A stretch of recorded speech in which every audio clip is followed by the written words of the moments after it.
Metallica isn't just a band, it's a force of nature. From their raw, rebellious beginnings in the early 80s to becoming one of the biggest metal acts in history, they've shaped the genre like no other. With record-breaking albums, legendary riffs, and a never-ending hunger for innovation, their story is pure rock and roll.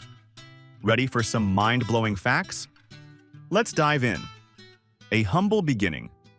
Metallica was formed in 1981 when drummer Lars Ulrich placed an ad in a Los Angeles newspaper looking for musicians to form a metal band.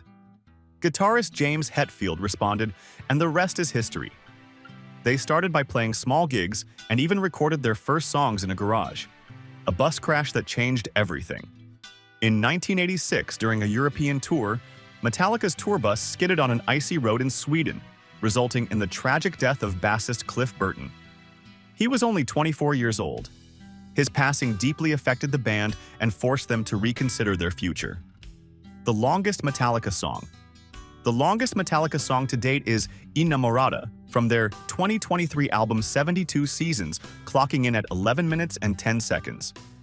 Before that, the longest was Suicide and Redemption from Death Magnetic at 9 minutes and 58 seconds. The Napster controversy. In 2000, Metallica took legal action against Napster, the file-sharing service that allowed users to download music for free. Their lawsuit angered many fans, but it also led to changes in the music industry, influencing how digital music is distributed today. The first heavy metal band to perform in Antarctica. In 2013, Metallica became the first band in history to play on all 7 continents when they performed in Antarctica. The concert, titled Freeze 'Em All, was played inside a dome with no amplifiers to avoid disturbing the fragile environment. James Hetfield's voice change. Hetfield's vocals in early albums were raw and high-pitched, but over the years, his singing style evolved into a deeper, more controlled growl. Some of this change was due to a vocal cord injury that forced him to adjust his technique. Kirk Hammett's famous solo mistake. The iconic intro of Enter Sandman was originally a mistake by guitarist Kirk Hammett while messing around during practice. But the band loved it so much that it became the opening riff to one of their biggest hits. The Black Album's massive success. Released in 1991, Metallica, aka The Black Album, became the best-selling heavy metal album of all time, with over 30 million copies sold worldwide. It featured legendary songs like Enter Sandman, The Unforgiven, and Nothing Else Matters. Lars Ulrich was almost a professional tennis player. Before Metallica, Lars Ulrich was a promising tennis player, following in his father's footsteps. He even trained professionally as a teenager in Europe, but ultimately chose drums over rackets, changing rock history forever. The origins of Ride the Lightning. The title of Ride the Lightning, 1984, was inspired by a line from Stephen King's novel, The Stand. The band saw the phrase in the book and thought it would make a perfect album title.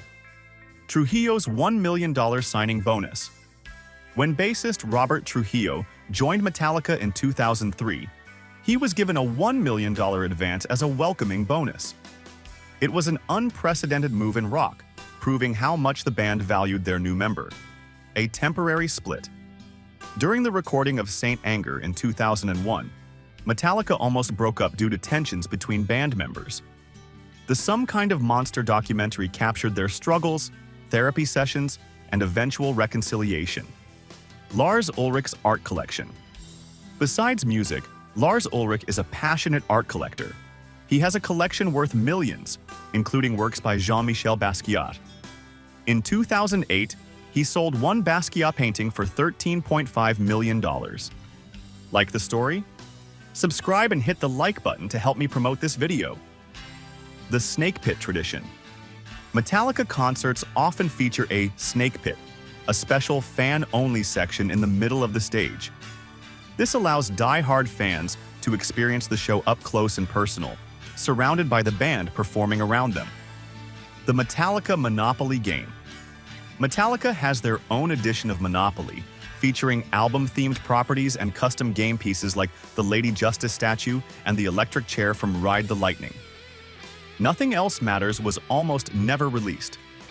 James Hetfield wrote "Nothing Else Matters" as a personal song for his girlfriend and never intended to release it.